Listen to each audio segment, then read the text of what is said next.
This is Shirley Turner, yes. Yeah, Dr. Turner, I'm Corporal Gardner with the Pennsylvania State Police. You went to the same medical school? You went to the same medical school? Yeah, in Newfoundland. Oh, is that right? Canada? Yeah. Can't you recognize my accent? We didn't really have a commitment or, big future plan or anything like that. We do date other people. And You're in Omaha, right? actually, no. I'm in Council Bluffs, which is in Iowa. And we just had this, long distance, get together when you can. We are very close. I understand. We love each other. I have to tell you that Andrew is dead. Are you sure? Yes, ma'am, I am. I'm absolutely sure. His parents don't even know, do they? Oh, my God, you can't tell us over the phone. I'm sure that she's with his dad. When Shirley Turner met the man of her dreams, she was determined to keep him. But when Andrew Bagby ended their relationship, Shirley made a chilling decision. If she couldn't have him, then his life meant nothing. And if he thought he was going to move on with someone new, then he was very mistaken.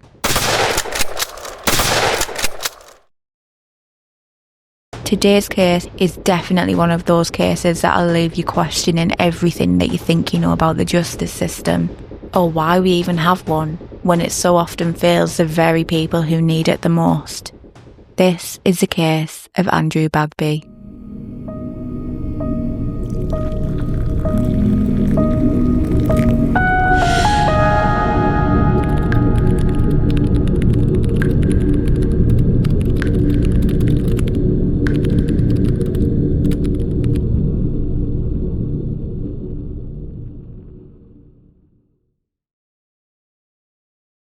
Today's case starts in a place called Sunnyvale, California, back in 1974. Sunnyvale, California sits at the heart of Silicon Valley, a city where innovation meets suburbia. With tree-lined streets, tech campuses and a population of over 150,000, Sunnyvale is home to giants like Apple, Google and LinkedIn. It's a place where cutting-edge startups share space with quiet neighbourhoods, parks and bustling farmers' markets. Known for its sunny weather, low crime rate and highly rated schools, Sunnyvale blends the fast-paced world of technology with a strong sense of community. At the centre of today's case is Andrew Bagby, who was born on September the 25th, 1973, in Wichita, Kansas, to parents David and Kathleen Bagby. Kathleen and David Bagby had tried for over 2 years before finally being blessed with their only child, Andrew. And although Andrew would grow up to be the kind of person who was never late for anything, he arrived 2 weeks behind schedule via C-section. Andrew was a happy, outgoing child with a quirky charm and a circle of close friends who absolutely adored him. The family moved to Sunnyvale, California when Andrew was young, and this is where he met his soon-to-be lifelong friends. He was known for his funny personality, his habit of always wearing shorts even when it made no sense, and his relentless nail-biting. One of his childhood best friends, named Kurt, was an aspiring filmmaker. The two would spend countless hours making home movies together. Kurt, of course, directed, and Andrew, ever the supportive friend, willingly acted in scene after scene, take after take. Even when Kurt, a self-proclaimed perfectionist, insisted on endless reshoots.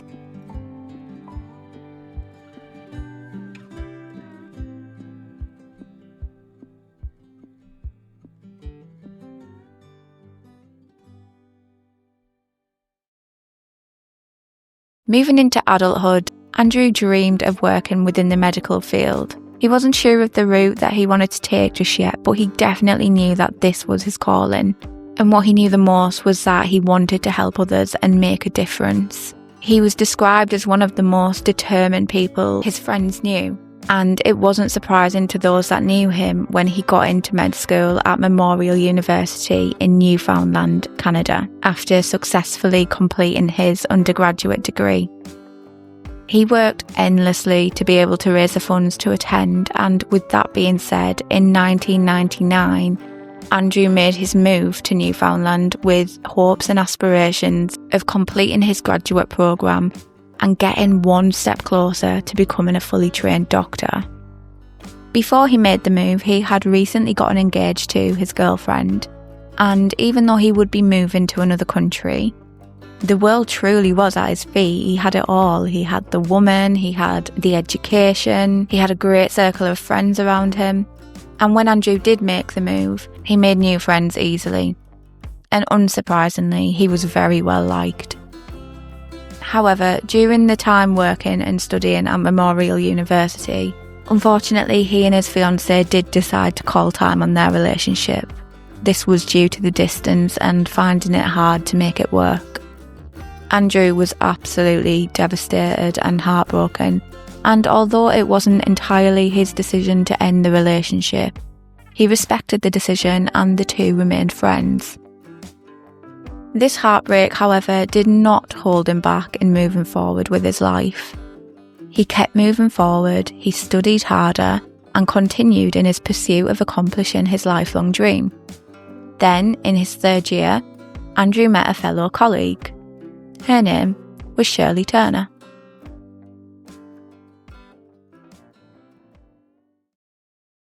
At the time of meeting Andrew, Shirley Turner was 38 years old. She had 3 children and had been married twice, each resulting in divorce. She didn't have children living with her permanently, however. 2 of her children from one marriage lived with their paternal grandparents, and the other child from a different marriage lived with their father. She did win custody of her daughter at one point, but not long after decided to send her back to live with her father. Shirley, like Andrew, was also trying to earn her degree in the medical field, although she did have to take several breaks throughout the years from her studies due to falling pregnant and, well, just life getting in the way really. She briefly worked as a science teacher for 2 years in 1983, and then finally in 1994 she completed her undergraduate degree at the same university Andrew was attending. Shirley began her residency programs between 1998 and 2000. She served as a resident physician at teaching hospitals across Newfoundland, and her reputation, well, it wasn't the greatest. During her 1999 residency at a family practice in St. John's, Shirley Turner was harshly criticised by her supervising physician for being emotionally volatile, manipulative, and dishonest. She reportedly yelled, cried, and accused others of unfair treatment. Due to the concerns about her performance, Turner was placed on a remedial rotation. This is a probationary period designed to give struggling residents a chance to improve. But during this 3-month stint in early 2000, she missed 9 days, falsified reports, and caused at least one patient to refuse further care. Staff became so uncomfortable they avoided giving her feedback alone. Her supervisor later described her as charming on the surface but lacking empathy or commitment. But despite everything, by summer 2000, Turner did complete her training and was fully licensed to practice medicine at the age of 39. She couldn't really have been any more opposite to Andrew Bagby in terms of her progression within the medical field. And Andrew was just 26 when he met Shirley. It definitely did seem like an unlikely pairing. In fact, the only thing of note that I could find that they had in common was that they were both born in Wichita, and perhaps that's what ignited their first conversation. Maybe they bonded over the place that they were both born. Nonetheless, the pair clearly struck up conversation somehow, and despite the 12-year age gap, the two started a relationship. Now, I say they started a relationship loosely because it may have been a relationship that became more one-sided. Andrew had not long since gone through a breakup with a woman he wanted to spend the rest of his life with. And his friend said that during this time, it really affected Andrew's self-esteem. He started talking down on himself, and he would put his image down and say things like, "Who would want me?" He didn't really believe that he would ever find anyone better than his ex, or that he was worth anyone better. Obviously, the breakup had affected him deeply, and this is the reason people think that he might have decided to start dating Shirley Turner. He was away from everything that he knew, his closest friends, his parents, and he'd found himself newly single. Andrew didn't really talk much about Shirley in the beginning to his friends. In fact, they didn't really know too much about her at the time until she just started making appearances with Andrew. His friends questioned who this woman was, and he explained that they weren't in a serious relationship, just that they hung out and attended parties together. He made it quite clear that it was just a little bit of fun for him and it was nothing too serious. And Shirley was also aware of this because he told her that he wasn't looking to get into anything serious, and she agreed. In fact, the pair both dated other people too. His friends were a little bit confused by the pairing, as it didn't exactly make sense to them that he would be dating a woman 12 years older. It became even more confusing to them when Shirley started showing some bizarre behaviour. So remember how Andrew and his ex-fiancée remained friends? Well, initially when she heard that Andrew was dating somebody else, she was really happy that he was moving on with his life, and she genuinely wanted him to find happiness too. But then she started to receive phone calls from Shirley, and Shirley would go in depth about what her and Andrew did together when they were intimate. And I mean, she would go into a lot of detail. Other people also made note of the fact that she would always just say really weird, sexually inappropriate things, making those around her feel extremely uncomfortable. People described her as off, and they just got a sense that something wasn't quite right when it came to her. And as time went on, she was always around Andrew. She always wanted to spend time with him and attend everything that he attended. She kind of just invaded his life. And I think at this point Andrew was starting to get a little bit irritated by it, but she was just still a comfort to him. I guess he really just didn't want to be on his own, so he continued seeing her. And maybe there were parts to Shirley that others didn't see, that Andrew did see. However, what Andrew, his friends and family at the time didn't know was that in 1996, a couple of years before she had met Andrew, Shirley began a relationship with a younger man, 13 years her senior, called Miles. She clearly had a thing for younger men, it seems. After the relationship ended and he moved away, she began harassing him with calls and surprise visits. She even assaulted him once. Shirley later followed him to the US, leaving threatening voicemails and prompting multiple police calls where Shirley would have to be forcibly removed from her ex-boyfriend's premises. And if that's not already weird enough, in April 1999, she attempted to take her own life outside of his apartment. She was dressed in a black dress and holding a bouquet of roses, and she had 2 notes on her, one claiming that she was not evil, just sick. But the next day, Miles received a voicemail saying Dr. Turner died last night, and it was clearly Shirley that had left that voicemail. And I think that this is definitely one of the highest levels of manipulation you can reach. So because her boyfriend decided that he no longer wanted to be with her, she basically threatened harming herself so that he would be with her. And when that didn't work, she tried to emotionally guilt trip him by telling him that she had died. And with that in mind, as it turns out, Andrew's friends and family were completely correct in their assumptions that something just wasn't right with Shirley Turner.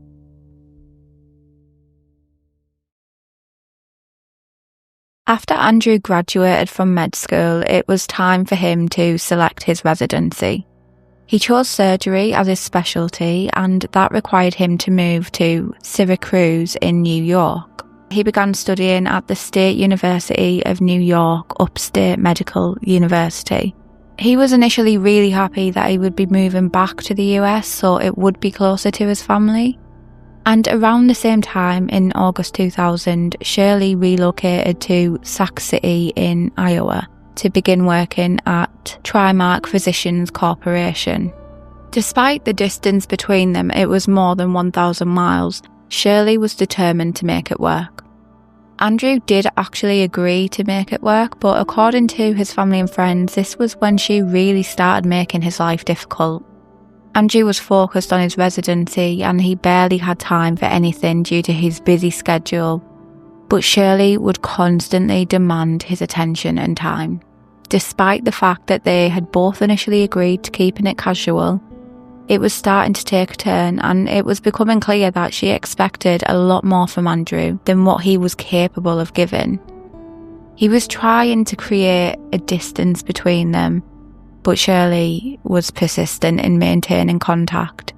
And I think the fact that she made the 1,000-mile trip to visit Andrew 7 times, whilst he only visited her once in Sac City, kind of demonstrates how this relationship was starting to become more one-sided. And if that's not worse enough, she is also believed to have stole from his apartment during one of these visits. At this time as well, Andrew was miserable in New York. He was not enjoying his surgery residency. And with the realisation that he had chosen the wrong specialty, he decided that he needed to choose something that made him happy. So he packed up and moved to Latrobe in Pennsylvania, where he began his new residency at a family practice. And as it would turn out, this was the best thing that he could have done because he absolutely loved it. Shirley, on the other hand, was expecting Andrew to ask her to move with him, but Andrew did not do that.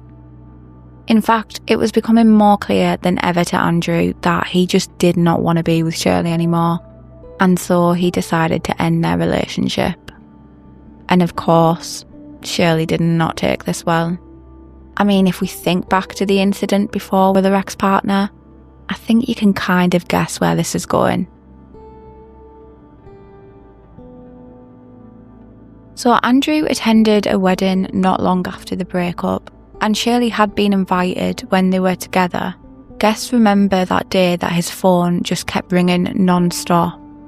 He had at least 50 missed calls off Shirley in total, along with 20 voicemails. She wanted to attend the wedding with him still, bearing in mind that these were not Shirley's friends who were getting married. She had no connection at all to the event anymore, so why she still thought she should be present at that wedding is beyond me, especially now her and Andrew were no longer together. Against his better judgment, Andrew did let Shirley come to the wedding. He felt guilty, he was too nice, and he was just concerned about her. Plus the small little detail that I may have actually forgot to mention. Shirley had told Andrew that she was 3 months pregnant with his baby. So Andrew agreed to talk to Shirley about the pregnancy at the wedding, and just like that, the pair got back together. She had Andrew right back where she wanted him. On November the 3rd, 2001, their relationship finally came to an end after the pair had been arguing over Shirley's possessiveness towards Andrew. They got into a heated argument, and this is when Shirley admitted that she was not pregnant with Andrew's baby. She had in fact just made the whole thing up just so she could keep Andrew in her life. Andrew was furious. He drove Shirley to the airport, made sure she got on the plane, and told Shirley that their relationship was over for good. And that was the end of that. Well, it should have been. After months of peacefully trying to end his relationship with Shirley, Andrew thought he might have finally gotten through to her. Maybe she would finally just leave him alone. And at least she was over 1,000 miles away from him now. Peace at last. But only 24 hours later, after Andrew had seen Shirley off on her flight, she turned up at his door after making the 16-hour drive back to Latrobe, back to Andrew's house. It was a Monday morning, Andrew was just getting ready for work, and that's when Shirley knocked on his front door out of the blue.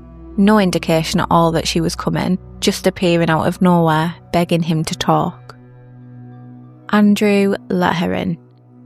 He then proceeded to leave Shirley in his apartment whilst he walked the short distance from his apartment to Latrobe Area Hospital where he worked.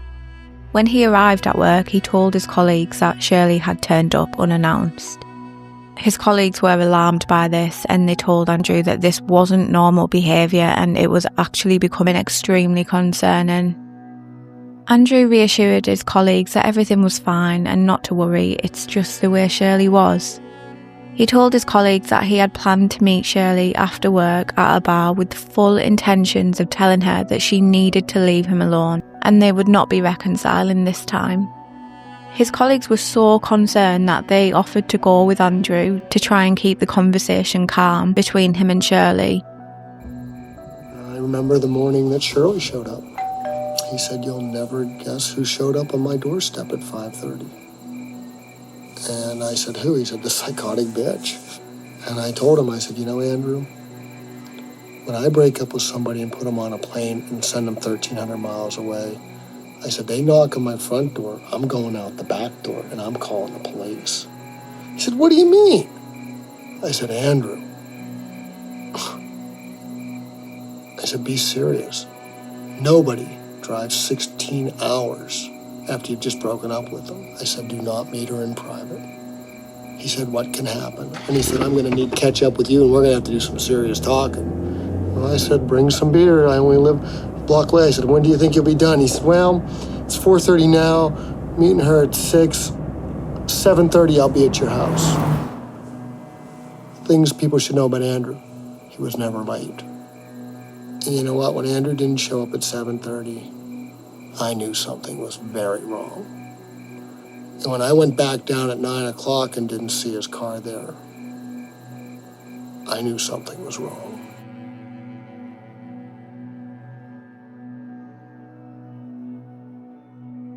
Just before 5 p.m, Andrew went to his local convenience store. He picked up the 6-pack of beer and then proceeded to meet up with Shirley.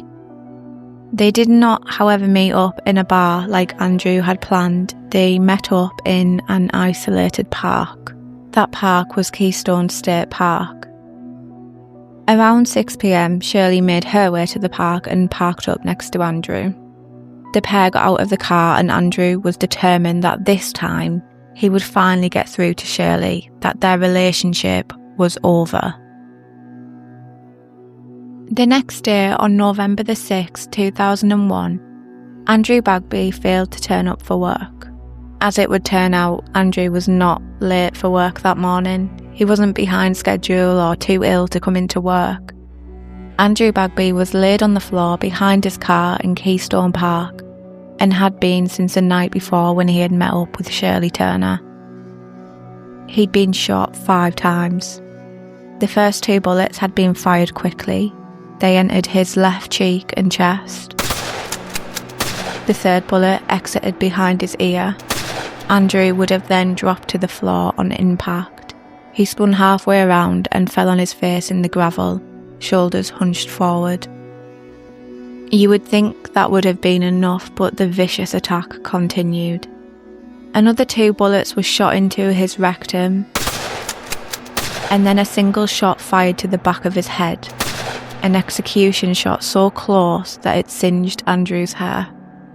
In one last final blow, Andrew was then kicked in the head, and with that, Andrew Bagby was dead.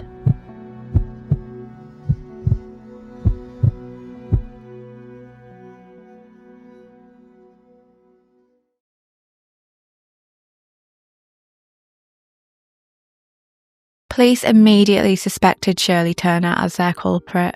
If she couldn't have him, then no one would. It was as simple as that. When police visited La Trobe Hospital where Andrew worked, his colleague mentioned to them about the conversation that he'd had with Andrew the day before, about Shirley just turning up at his door, about Andrew's desperation in wanting Shirley to just leave him alone, and their plans to meet up at the mysterious bar. Pennsylvania State Police immediately contacted Shirley herself. They needed to speak to the last person who had seen Andrew alive. In her first interview police conducted with Shirley, she of course denied everything. She barely flinched when the police notified her that Andrew had been murdered. She told the police that her and Andrew loved each other, and that the last week they had spent together was in fact the best week they had ever had together. She was asked if she owned any guns, to which she replied that she did. When asked what type of gun she did own, she told the police the truth. She agreed to turn in her gun for ballistic examination.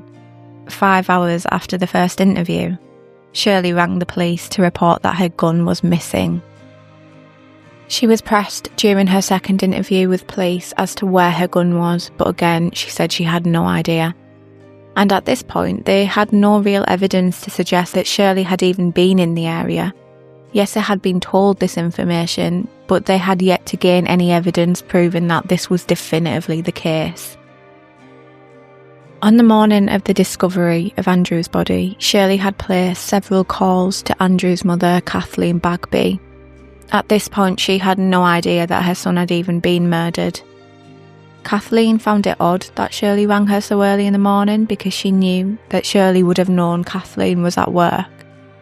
Kathleen answered the phone and Shirley rambled about how she was going to wash her hair that day and had an appointment to attend. Then she casually asked Kathleen if she had heard from Andrew yet, because she hadn't been able to get in touch with him. She also mentioned how she had been at home all day the previous day with a migraine. Kathleen told Shirley that she was really busy, so had to end the call. 20 minutes later, Shirley called Kathleen again. She asked again if Kathleen had heard from Andrew because she had tried his cell phone and home phone and she had gotten no answer. She said that she had not spoken to him since Sunday and that Andrew seemed happy. Once again, Kathleen told her that she had not heard from her son yet and hung up once more. In a third call placed again by Shirley, Shirley launched into a long disjointed conversation. She revealed that Pennsylvania State Police had contacted her boss asking about her recent whereabouts. Shirley then asked Kathleen to call Andrew's hospital and have him paged, claiming she couldn't do it herself because she had a history with the switchboard operator.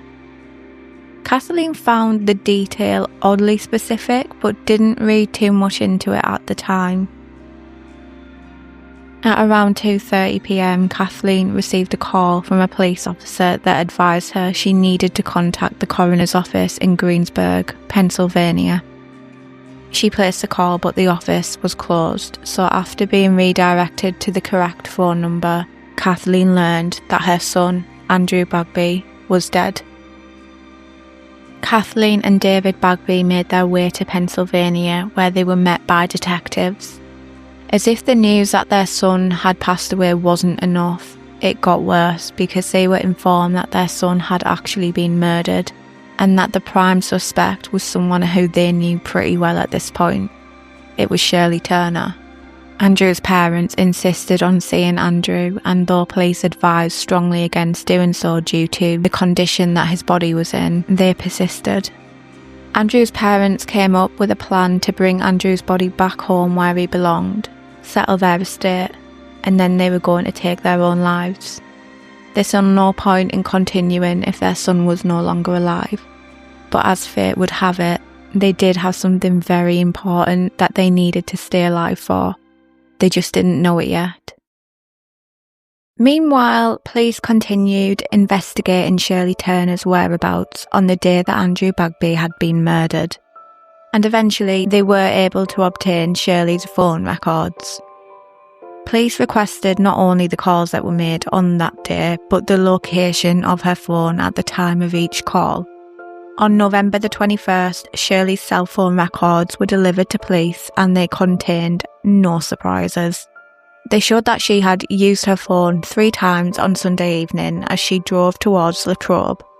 Her phone records placed Shirley in the vicinity of Latrobe on Monday, November the 5th, the day Andrew was murdered. Analysis of Andrew's laptop also revealed it was used around 9:50 a.m. on Monday, the day Andrew had left Shirley in his apartment while he went to work. The computer revealed it had been used to access Shirley's password-protected email account. It also showed that she had been bidding on a Barbie doll for her younger daughter on eBay. This evidence placed Shirley in the Latrobe area at the time of the murder, along with her anger over Andrew ending their relationship, jealousy of another woman, and the suspicious disappearance of her gun. The police now held solid grounds to seek an arrest warrant with a strong chance of approval. When the approval came, however, Shirley had already fled. She had left the US and returned to the country she was born, Canada.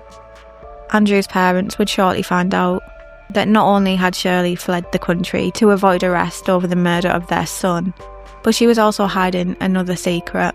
She was pregnant with Andrew's baby, and this time, it wasn't a lie.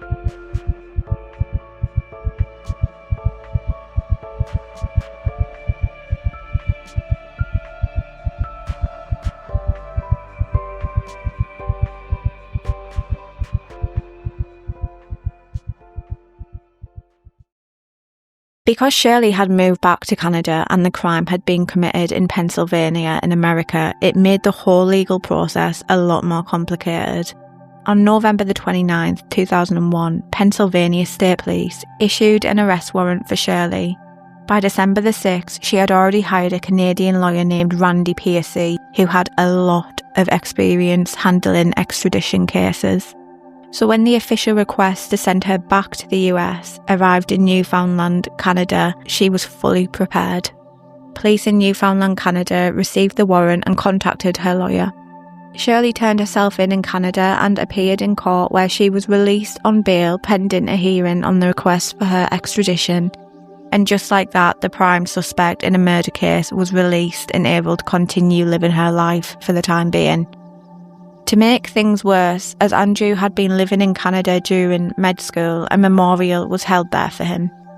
As I've mentioned many times before, he was loved by many. And even though Shirley was the prime suspect in his case, she had the audacity to turn up to that memorial, where his family were, his friends were, where his parents mourned for their son. She had no shame at all. And at this point, all Andrew's parents could do was wait. They had to wait for Shirley's extradition hearing, wait for justice, all whilst knowing that the woman who had so callously murdered their son was free to live her life until that extradition hearing. The extradition process was delayed so many times for various reasons, and to be quite honest, the technicalities of the law in place gave me a headache to make sense of. But in the eyes of the law, there's a lot of processes that need to be adhered to before that can go ahead, and it was delayed time and time again. So Andrew's parents had to wait for their son's suspected murderer to face the consequences of her actions. At this point, the case for Kathleen and David Bagby became more than Shirley's extradition back to the US, especially once they'd learned about the baby. They did not want a murderer raising their son's child. Before their grandchild was even born, they had prepared their draft for custody proceedings. An application referenced the affidavits and asked the court for an order that they be granted sole physical and legal custody and primary care of the child, or failing that, reasonable and ample access to the child.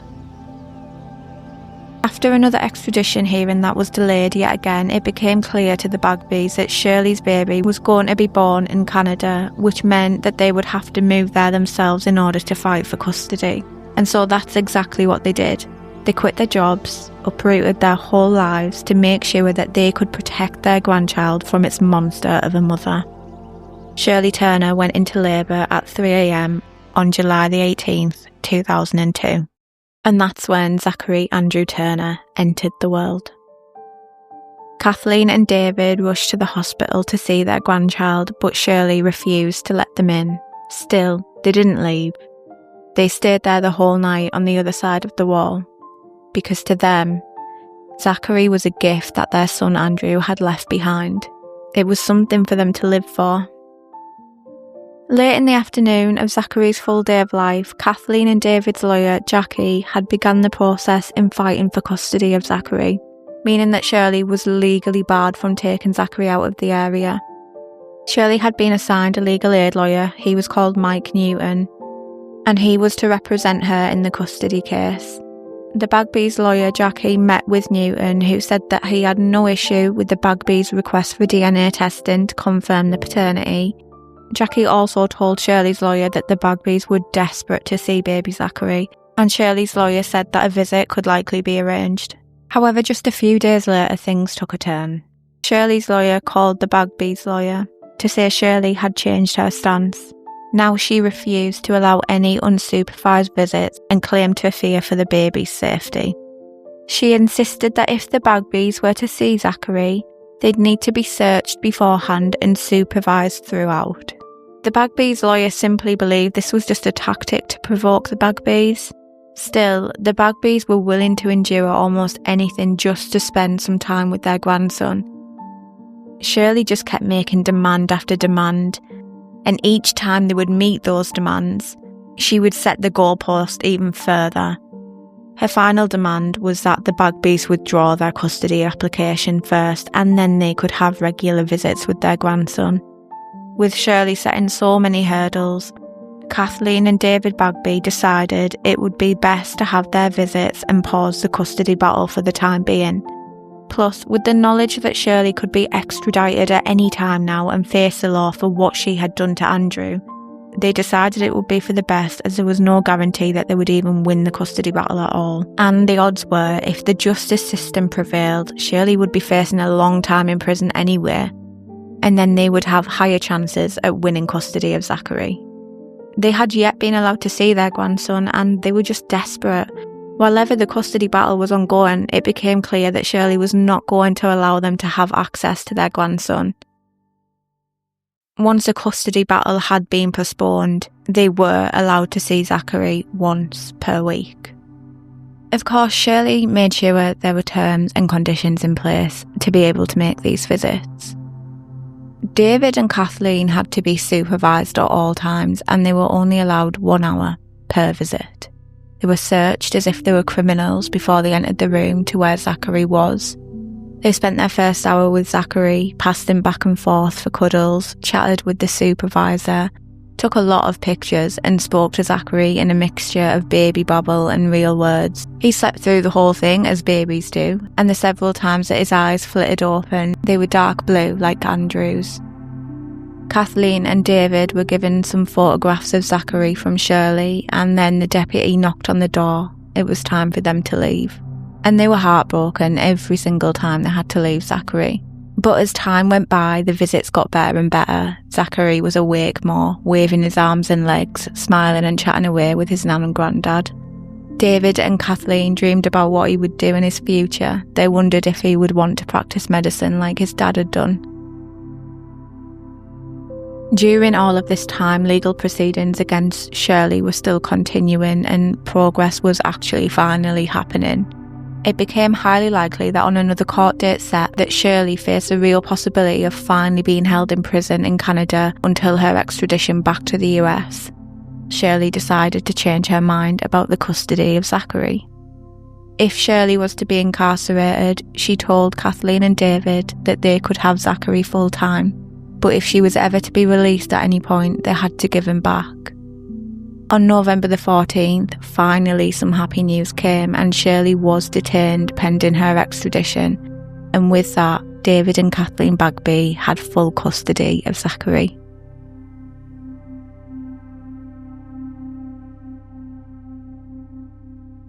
The next day, Zachary was picked up from Shirley's apartment. Kathleen immediately took charge of caring for Zachary. One lullaby sung to the tune of Twinkle Twinkle Little Star became a favourite for both Kathleen and Zachary. It echoed in the apartment that night, and it went like this. Grandma loves you, yes she does. Granddad loves you, yes he does. Daddy loves you, yes he does. We all love you, all we can, darling, darling, little man. Though the abrupt change in routine had been difficult for Zachary at first, he soon adjusted to a new rhythm. Most nights he would wake hungry between midnight and 2 a.m. Kathleen would gently wake David up and then return to sleep while he warmed a bottle and changed Zachary's diaper. They'd kind of developed a ritual. David would settle at the end of the sofa, elbow resting on the armrest, while Zachary nestled against his chest. Zachary drank eagerly, his small eyes fixed on his grandfather's face, never breaking the steady rhythm of drinking his bottle. With the bottle half finished, David would pause to burp him, either sitting the baby on his thigh or resting him over his shoulder. Then he would return Zachary to the crook of his arm to continue feeding. Sometimes Zachary drained the bottle, often he drifted off before finishing it. Many nights David lingered there, holding Zachary close, quietly watching his peaceful face and wondering what Andrew would have thought of his son. He often recalled something that the district attorney in Pennsylvania had said early in Shirley's case. His theory was that Shirley didn't know that she was pregnant when she killed Andrew. Had she known, she might have spared him, choosing instead to use the baby and Kathleen and David's inevitable love for the child as leverage to control Andrew. That theory gained traction when they later discovered the date of Shirley's positive pregnancy test, November the 19th, 2001, 2 weeks after Andrew's murder. Zachary, of course, knew none of this. He was still just a tiny little baby, and his world was simple. His tummy was full, his clothes were clean, and he was wrapped in affection, and he was a happy little boy. Caring for Zachary full-time brought Kathleen and David a kind of joy they hadn't felt since Andrew's death. And Zachary in turn was thriving, content, adored, and especially bonded to Kathleen, who was his main source of comfort and affection. It's really important to mention, though, that during the entire time that the Bagbys had care of Zachary, they had to maintain regular contact with Shirley, as it was part of the terms of Zachary's custody agreement. They would even have to take Zachary to visit Shirley in prison and answer call after call that Shirley would make. And they did it all as long as it meant that they got to keep their grandson. 1 month later, 2 days after Zachary's first Christmas with his grandparents, during one of their routine daily phone calls with Shirley, she had expressed some irritation. She remarked that much of her time behind bars might have been avoidable. Not long after, Kathleen and David discovered that she had written a 6-page letter to Chief Justice Derek Green. This was the judge that actually decided that Shirley should be in prison. In response, at his instruction, the judge's secretary had replied to Shirley with detailed advice on how Shirley should go about an application for bail and release. Shirley was encouraged by the response that she got, and prompted by this, she sat down and drafted her own bail application. In an absolutely devastating blow, Shirley Turner was released on bail once again. The judge's reasoning as to why she should be released was as the following. The Crown had failed to establish that it was necessary to detain Turner in custody in the public interest, as her crime, while violent, was specific in nature. Regarding the public safety issue, while the offence with which she is charged is a violent and serious one, it was not directed at the public at large.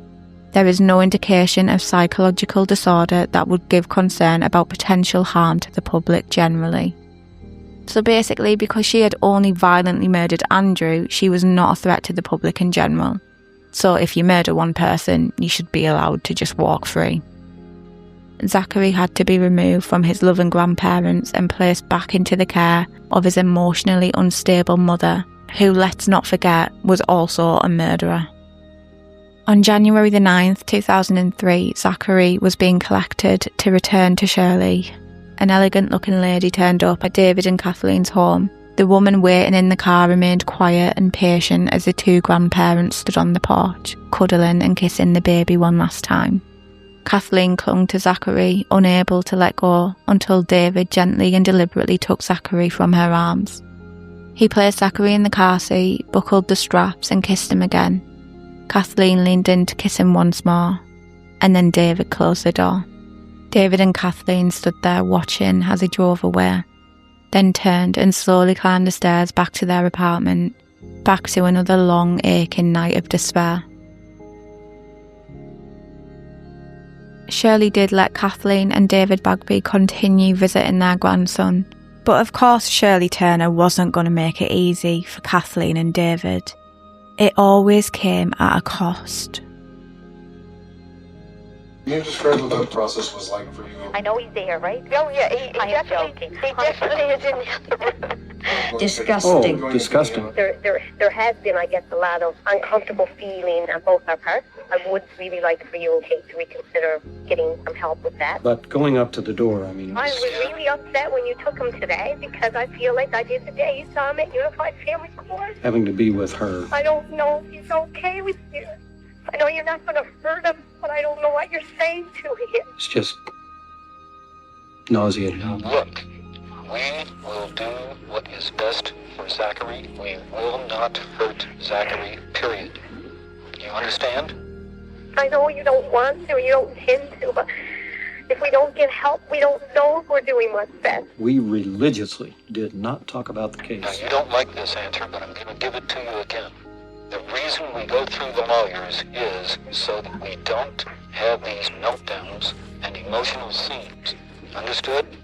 No, I can't consent to more time right now, feeling this way. She'd try to suck us She into brought it up one conversations. time. She'd talk about, was Andrew's hair light when he was a baby? And we just shut I up. feel like a 12-year-old asking you guys for stuff Well, for him all the time. We have it. We're quite willing to buy anything you need. If he needs a coat right now, let's go buy a coat right now and get on with it. I thought it was like being at war. I want to work and I want to pay for everything for him. Nobody wants to do it, but you got to do it. And he needs milk in another day or so, and I don't have the money, and he needs Pampers in another day or so. So, facing this bitch, I can tell you this much, Shirley. You will not let that child run out of food and diapers. it's the price we had to pay to make sure we had a good connection with Zachary. I know. We will bring him to the door I know today. that. He knew us, we knew him. Listen, I wouldn't let him anyway. If I listen, So that when she finally went to prison, listen, No, my own Shirley, thing. Shirley, listen. he'd have a smooth transition into our life. We are going to go buy food and diapers and bring them to the door this morning. Zachary has to be fed and diapered. I know. So we will bring the stuff.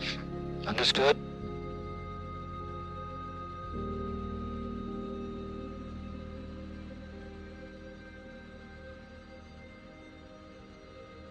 On Sunday the 17th of August 2003, sometime in the afternoon, Shirley picked up 30 Ativan tablets from a pharmacy using a prescription that was written by her psychiatrist. She spent the rest of the day at her apartment writing letters. At around 11:38 p.m, Shirley strapped Zachary into his infant seat and got into the car.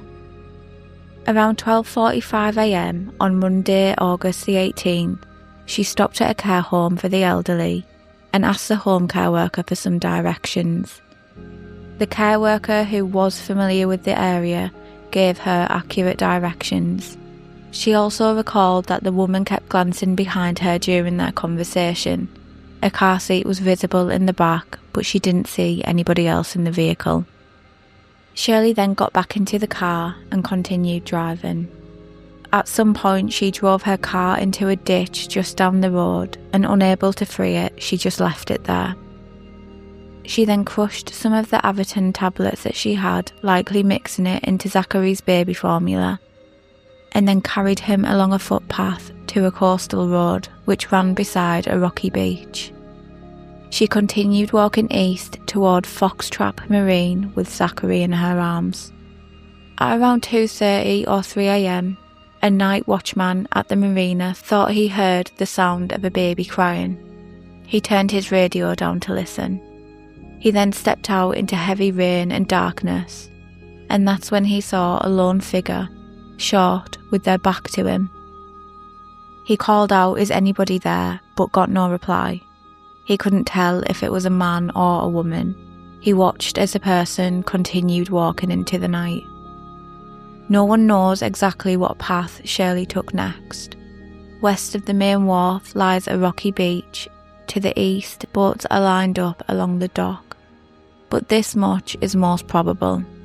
From the end of Foxtrap Marina's main wharf, around 3 a.m. on Monday, August the 18th, 2003, Shirley Jane Turner, clutching her 13-month-old son Zachary to her chest, jumped into the North Atlantic Ocean, killing Zachary and ending her own life.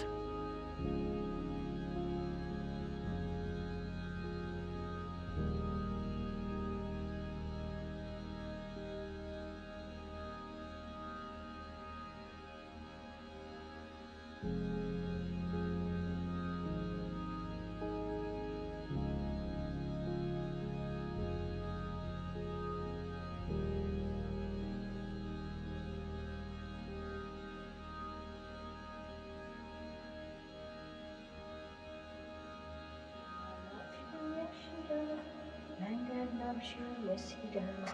Daddy loves you, yes, he does. Uncle Kurt's here, he loves you too. We all love you, we can. Darling, darling, little man.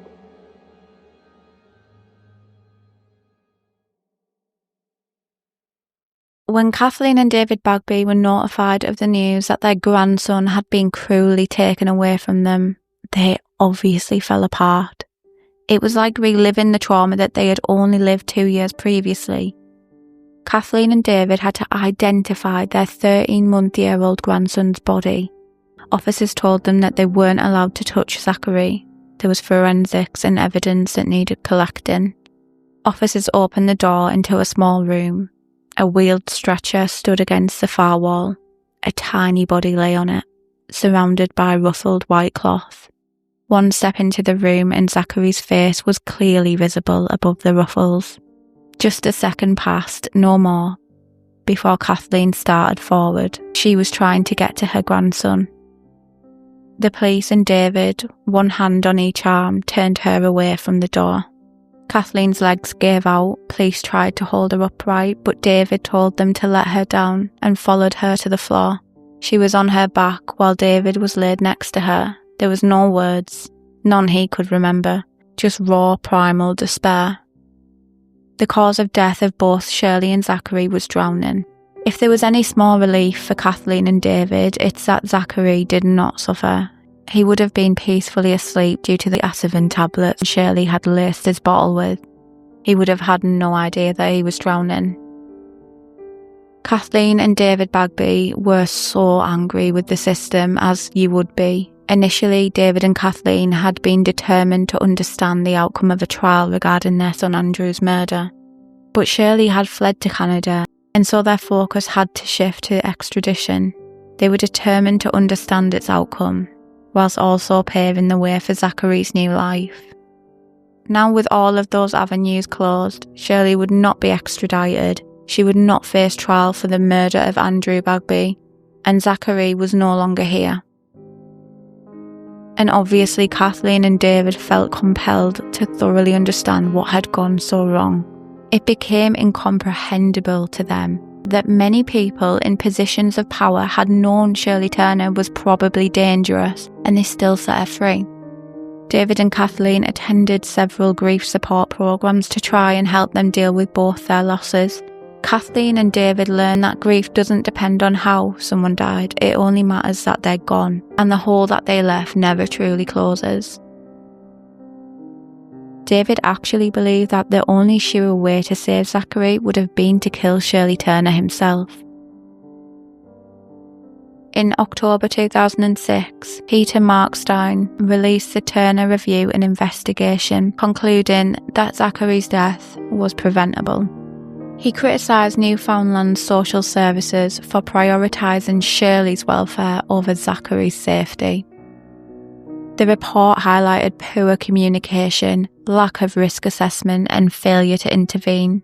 The government accepted all 29 recommendations that were made as a result of this report. And the Bagbys themselves went on to change the law through their persistent activism. On the 23rd of October 2009, Liberal MP Scott Andrews introduced Bill C-464, otherwise known as Zachary's Bill, to amend the Criminal Code of Canada, allowing courts to deny bail to protect children from accused individuals. I'll never understand why Shirley did what she did. I get that she wanted to end her own life, but why take Zachary with her? It's cruel beyond words. The truth is, the world is a better place without Shirley Turner, but she didn't have to drag an innocent baby down with her. He would have had a good life with his grandparents. He could have been a med student right now like his dad. And her choice to do what she did that night, it isn't just evil, it's unforgivable.